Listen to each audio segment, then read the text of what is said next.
சொல்லுங்க மாமா. நான் சரண்யாவோட ஹஸ்பண்ட பார்க்கல, அவர்கிட்ட நான் பேரம் பேசலன்னு இந்த கற்பூரத்தை அடிச்சு சத்தியம் பண்ணுங்க. ரேவதி, சத்தியம் பண்ணுங்க மாமா. நிறுத்து ரேவதி.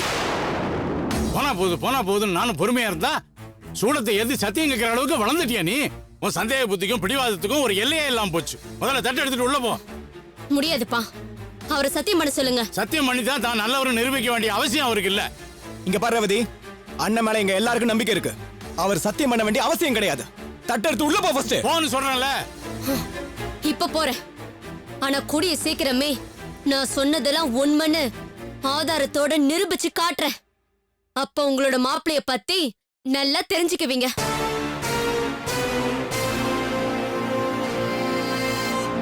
மாப்பிள்ள, ரேவதி புரியாம ஏதோ பேசிட்டா. அவ பேசுனதுக்காக நான் உங்ககிட்ட மன்னிப்பு கேட்டுக்கிறேன். அட என்ன மாமா மன்னிப்பு எல்லாம் சொல்லிக்கிட்டு, நான் இதெல்லாம் ஒன்னும் பேசவே நினைக்கல.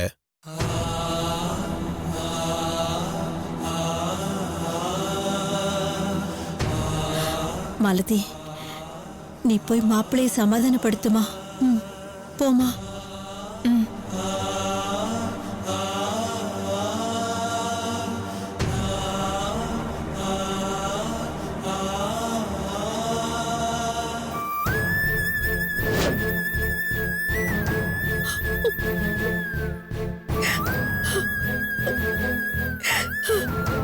கடவுளே, ரேவதிக்கு நல்ல புத்தியை கொடுப்பா.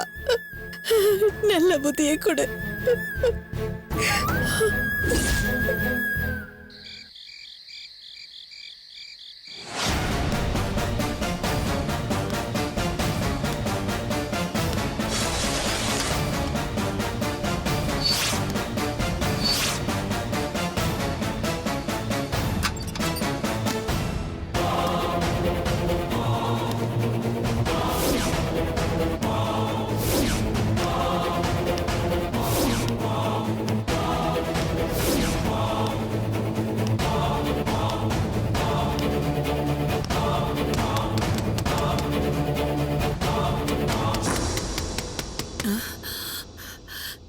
யாரு?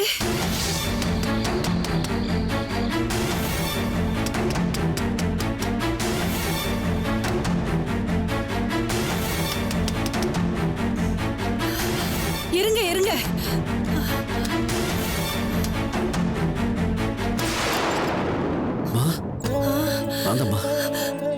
விஸ்வா, விஸ்வா, ஏண்டா ஏண்டா இப்படி பதட்டமா ஓடி வந்து கதவு கத்துற? அமைதியார. ஊர் பூரா போலீஸ் சுத்தி சுத்தி தேடிட்டு இருக்காங்க. என்ன நானே கும்பிடாத தெய்வத்தெல்லாம் கும்பிட்டு செவரேறி குதிச்சு ஓடி வந்திருக்கேன். 24 மணி நேரமா போலீஸ் தேடிட்டு இருக்காங்க. என்னன்னாலும் இன்னைக்கு வந்தே ஆகணும்ன்றதுக்காக வந்திருக்கேன். டேய், நீ எதுக்குடா போலீஸுக்கு பயப்படணும்? எதுக்கா? என்னம்மா புதுசா கேக்குற? பண்ணாத கொலையை பண்ணினேன்னு சொல்லி ஊர் பூரா தேடிட்டு இருக்காங்க. என்னாச்சு உனக்கு? டேய், நீ பேப்பர் நியூஸ் எல்லாம் பார்க்கவே இல்லையா? ஆமாண்டா, அந்த அர்ஜுன் தான் கொலைகாரன்னு நந்தினி கண்டுபிடிச்சு சொல்லி போலீஸ் அவனை அரெஸ்ட் பண்ணிட்டு போயிட்டாங்க. நீ நிரபராதிடா. இனிமே நீ எதுக்கும் பயப்பட வேண்டிய அவசியம் இல்ல. என்னம்மா சொல்ற? ஆமாண்டா, நந்தினி நீ நிரபராதின்னு நிரூபிச்சு உன்னை விடுவிக்கிறதுக்காக ஆவப்பட்ட கஷ்டம் வார்த்தையால சொல்ல முடியாதுப்பா. ஆண்டவா, ஆண்டவா, எதுவுமே தெரியாம நான் பாட்டுக்கு பெங்களூர்ல ஒரு வார்த்தை. அந்த பொண்ணு எவ்வளவு கஷ்டப்பட்டிருக்கோம் எனக்காக. கடவுளே, அவ கால்ல விழுந்தா கூட பத்தாது. எங்க நந்தினி? விஸ்வா, நந்தினி, நந்தினி, விஸ்வா காணோம்ல? அவ உன்னை தேடிதாண்டா பெங்களூர் போயிருக்கா. பெங்களூருக்கா? ஆமா. சரி, நீ இப்ப எங்க இருந்து வர? நானும் பெங்களூர்ல இருந்தா வரேம்மா. பெங்களூர்ல இருந்தா? நந்தினி உன்னை அங்க வந்து பாக்கலையா? நானே தான் கிளம்பி வரேன். நந்தினி நான் பார்க்கவே இல்லையே. உன்னை ஹாஸ்பிட்டல்ல சேர்த்து உன் உசுரை காப்பாத்தினாலே அந்த பொண்ணு பேரு என்ன? அகிலா தானே? அந்த அகிலாவோட அட்ரஸை எடுத்துக்கிட்டு உன்னை பாக்குறதுக்காக தான் நந்தினி இங்க இருந்து பெங்களூருக்கு கிளம்பி போனாப்பா. நந்தினி தான் உன்னை கண்டுபிடிச்சு கூட்டிட்டு வந்தான்னு நினைச்சேன். ஆனா நீ இப்படி தனியா வந்து நிக்கிற. சரி, ஹாஸ்பிடல்ல இருந்து நீ நேரா இங்கே வராம எதுக்காக பெங்களூர் போன? நான் உனக்கு ஹாஸ்பிட்டல்ல இருந்து ஃபோன் பண்ண ஞாபகம் இருக்கா? நான் உங்க கூட லைன்ல பேசிட்டு இருக்கும் போதே வீட்டுக்கு போலீஸ் வந்தாங்க. எனக்கு நல்லா கேட்டுச்சு, விஸ்வா எங்க அது இதுன்னு உன்னை போட்டு விசாரிச்சாங்க. ஆமா, அந்த நேரத்துல நான் லைன்ல இருக்க கூடாதுன்னு தான் லைனை கட் பண்ணேன். அவங்க அதையும் மீறி எப்படியோ நம்பரை ட்ரேஸ் பண்ணி ஹாஸ்பிட்டல்ல கண்டுபிடிச்சு நேரா ஹாஸ்பிட்டலுக்கே வந்துட்டாங்க. அப்போதான் நிஜமாவே எனக்கு இந்த விஷயத்தோட சீரியஸ்னஸ் புரிஞ்சு இந்த ஸ்டேட்லயே இருக்க கூடாதுன்னு நான் ஒண்ணு. அப்போ இத்தனை நாளா நீ அகிலா வீட்ல பெங்களூர்ல தான் இருந்தியா? சொல்லுடா, அந்த அகிலா வீட்ல இருந்த? ஃப்ரெண்டு வீட்ல இருந்தேன். சரி, நீ ஃப்ரெண்டு வீட்ல தங்கி இருந்த. சரி, அத ஒரு போன் மட்டும் சொல்லிருக்க வேண்டாம்? உனக்கு என்னாச்சுன்னு தெரியாம நாங்க வயித்துல நெருப்ப கட்டிக்கிட்டு செத்து பொழைச்சுக்கிட்டு இருந்தோம். ஏண்டா ஒரு போன் பண்ணல? சொல்ற, அன்னைக்கு ஒரு போன் பண்ணதுக்கே நேரா கிளம்பி ஹாஸ்பிடல் வரைக்கும் வந்துட்டாங்க. நம்மள கம்ப்ளீட்டா ட்ரேஸ் பண்ணிட்டு இருக்காங்க. ஓன் நம்பரோ நந்தினி நம்பரோ சுந்தர் நம்பரோ யாருக்குமே நான் ஃபோன் பண்ண முடியாது. கம்ப்ளீட்டா ட்ரேஸ் பண்றாங்க. இருக்கிற பிரச்சனை போதாதா? அதனால தான் ஃபோன் பண்ணல. விபத்து நடந்தது எப்படி? 2 hours போலீஸ் ஸ்டேஷன்ல என்ன போய் உட்கார வச்சாங்க. இந்த படத்தோட ஸ்க்ரீன் பிளே வந்து ரொம்ப ஒரு கஷ்டமான, பிகாஸ் ஒரே டைம்ல வந்து it's happening in lot of places in Chennai. அவரோட எனர்ஜி வந்து ஹை மேட்ச் பண்றது ரொம்ப கஷ்டமான ஒரு விஷயம். சிக்கன் பிடிக்கிற மாதிரி 2 பொண்ணு சார். இந்த காபி ஷாப் போகுது தானே? ஆமா. ஒரு சாண்ட்விச் ஆர்டர் பண்ணி அரவிந்தராஜ் சார் ப்ளீஸ். போதும்பா, எவ்வளவு கஷ்டத்தை அனுபவிச்சுட்டா. இனிமே நம்ம குடும்பத்துக்கு யாராலையும் எந்த பிரச்சனையும் வராது. ஒரு வாரம் ஆச்சுங்கிறீங்க. அவ எங்க இருக்கா? என்ன அம்மா என்ன தேடி அவ எங்க அலைஞ்சிட்டு இருக்காளோ? நான் போய் முதல்ல அவளை கூட்டிட்டு வரேன். இல்ல வேண்டாம் விஸ்வா. நந்தினி உன்னை தேடி பார்த்துட்டு நீ அங்க இல்லைன்னு தெரிஞ்சதும் கிளம்பி வந்துருவா. நீ மறுபடியும் எங்களை விட்டு போயிடாதப்பா. என்னம்மா பேசுற? நான் பெங்களூர்ல இருக்கேன் நினைச்சுக்கிட்டு அவ பாட்டுக்கு என்ன பிளைண்டா தேடிக்கிட்டு இருப்பா. அவட்ட சொல்ல வேண்டாமா? இல்ல அட்லீஸ்ட் போனையாவது போடு. நான் சொல்றேன், போனு அவளுக்கு போகாது. அவ போனு ரிப்பேர் ஆயிடுச்சு. வெளி நம்பர்ல இருந்து அவளே போன் பண்ணி பேசினாதான் உண்டு. தினமும் சம்மந்தி கிட்ட பேசிட்டு தான் இருந்தா. இப்போ 2 நாளா தான் போன் வரலன்னு சம்மந்தி சொல்லிட்டு இருந்தாருப்பா. இது பாரு விஸ்வா, காலையில குழந்தைய தூக்கிட்டு சம்மந்தி இங்க வர சொல்லிடுறேன். அவர்கிட்ட நந்தினி போன்ல பேசின நம்பர் இருக்கும். அதை வச்சு நீ நந்தினி கிட்ட பேசி அவளை உடனே வர சொல்லிருப்பா. அதான் சரி வரும்னு நினைக்கிறேன். ஏப்பா, ஏதாவது சாப்பிட்டியாப்பா? காலையில இருந்தே ஒண்ணு சாப்பிடலாமா? பசிக்குதுமா? வீட்டுல சாப்பாடு இருக்காமா? ரொம்ப பசிக்குது. இருக்குப்பா, கொஞ்சம் இரு, கொண்டு வர. கடவுளே,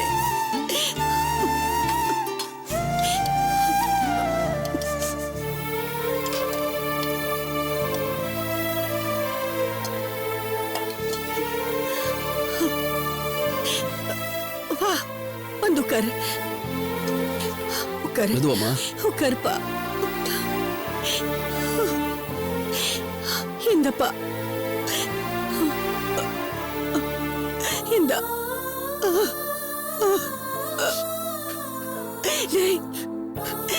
சாப்பிடுப்பா. இந்த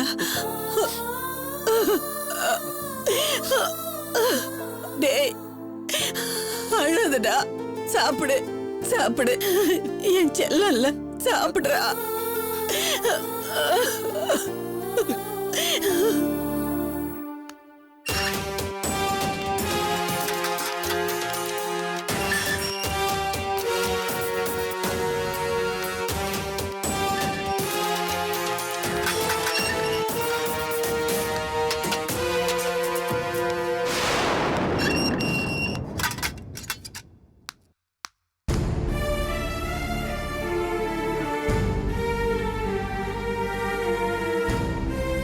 நந்தினி, என்னம்மா பாக்குற? இவ்வளவுதாம்மா கிடைக்கும். வா நந்தினி, கண்ணை மூடிக்கிட்டு வாயில அள்ளி போடுமா. 4-5 நாள் சாப்பிட்டீங்கன்னா பழகி போயிடுமா.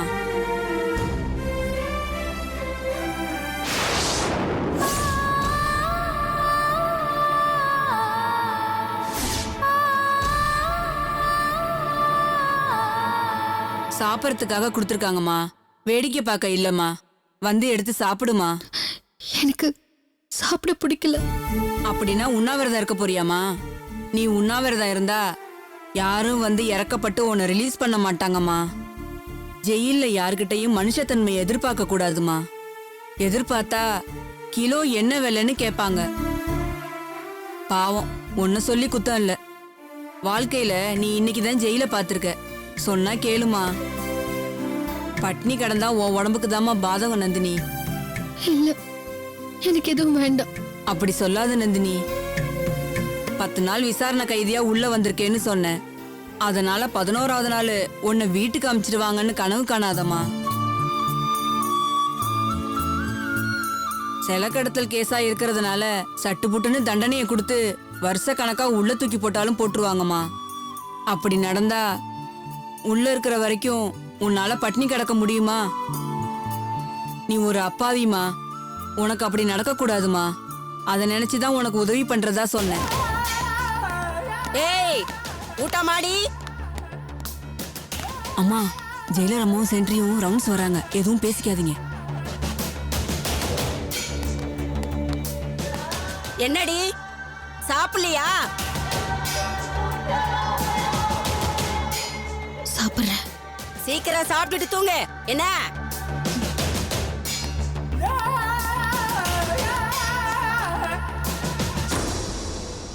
இப்போ உனக்கு என்னால உதவ முடியாது. ஜெயிலர் அம்மாவும் சென்ட்ரியும் சுத்தி வந்துகிட்டு இருக்காங்க. நீ சாப்பிட்டுட்டு தூங்குமா.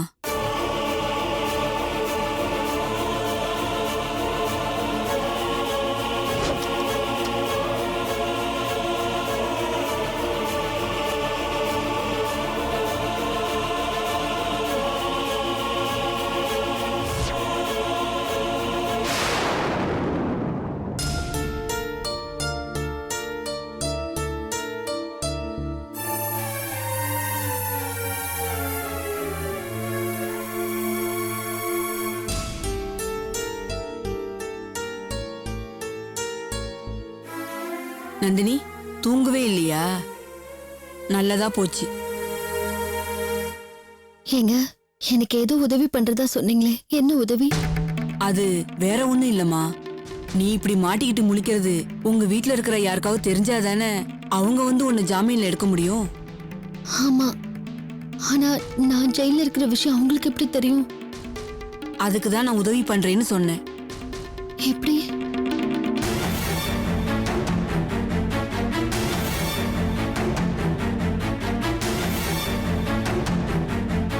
இந்தா, போன் பண்ணி பேசு.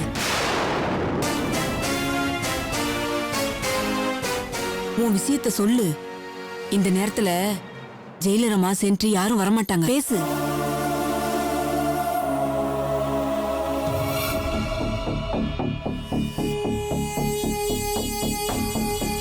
எங்க எப்படிங்க போன் எல்லாம்? சத்தம் போடாம பேசு.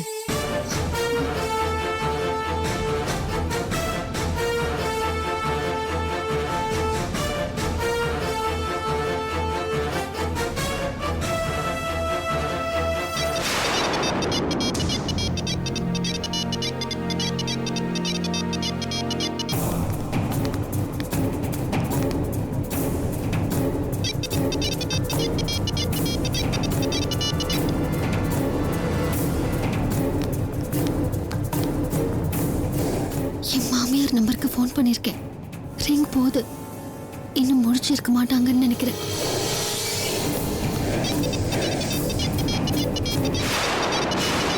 உலகத்திலே 2 ஜீவராசி தான் தன்னுடைய வாயாலே கெடும். ஒன்று தவளை, இன்னொன்று என்னங்க வெட்டியா என்ன எழுதிக்கிட்டு டிவில என்னன்னு பாருங்க. டிவியில் என்னவா? டிவியில் வர டஸ்ட்டு தொடக்க மாட்டிய.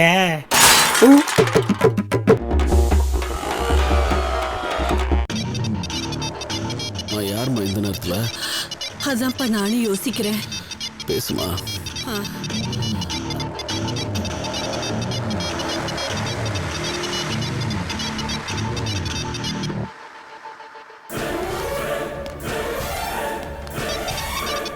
ஹலோ,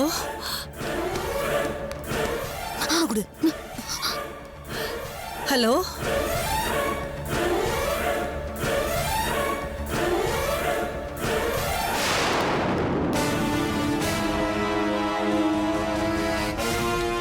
ஏய் போய் படு.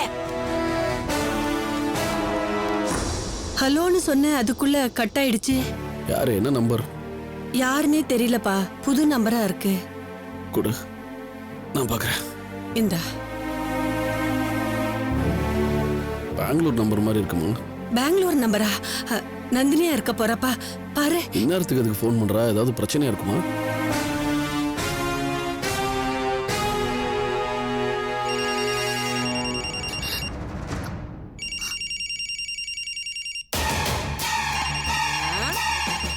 அந்த நம்பர்ல இருந்து ஃபோன் வருது.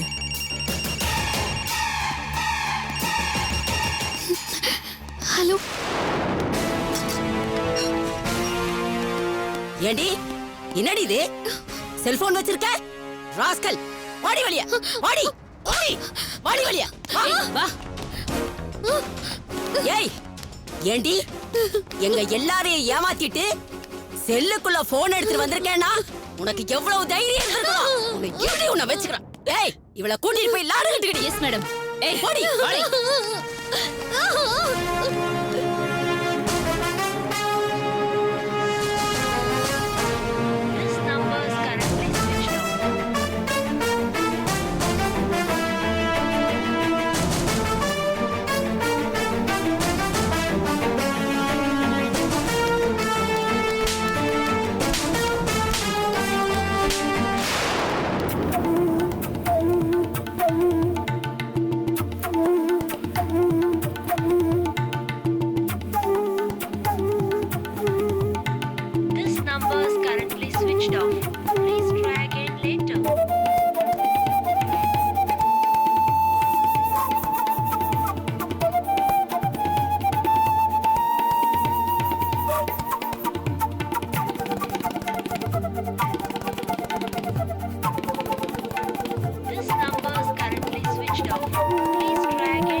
ஸ்விட்ச் ஆஃப்ல தான் இருக்கு. இது பெங்களூர் நம்பர் தான், அதுல எந்த டவுட்டும் இல்ல. பெங்களூர் நம்பர்னா அது நந்தினியா தாண்டா இருக்கும். மறுபடியும் ட்ரை பண்ணு. என்னன்னு தெரியல, மறுபடியும் ஸ்விட்ச் ஆஃப் தான் வருது. இப்பதானே ஃபோன் பண்ணாவ? ஃபோன் பண்ணா சுவிட்ச் ஆஃப், நாட் ரீச்சபிள்னே வருது. ஒரே குழப்பமா இருக்குப்பா. சரி படுப்பா, மத்ததெல்லாம் காலையில பேசுவோம். நீ படு, நான் படுக்கிறேன். காலையில சம்மந்தி வரட்டும். அவர்கிட்ட தான் நந்தினி ஃபோன் நம்பர் இருக்கே, அத வச்சு நந்தினி கிட்ட பேசுவோம். இப்ப நீ படுப்பா.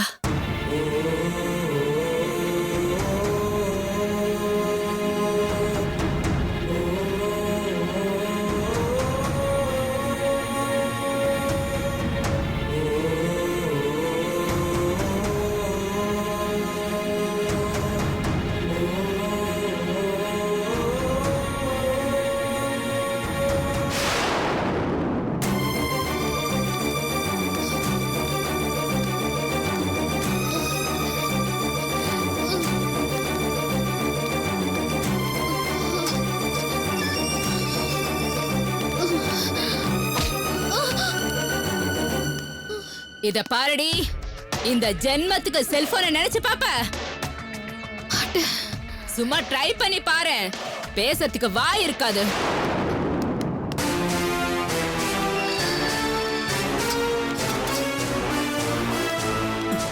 பாத்து ரொம்ப அடிச்சிட்டாங்களா?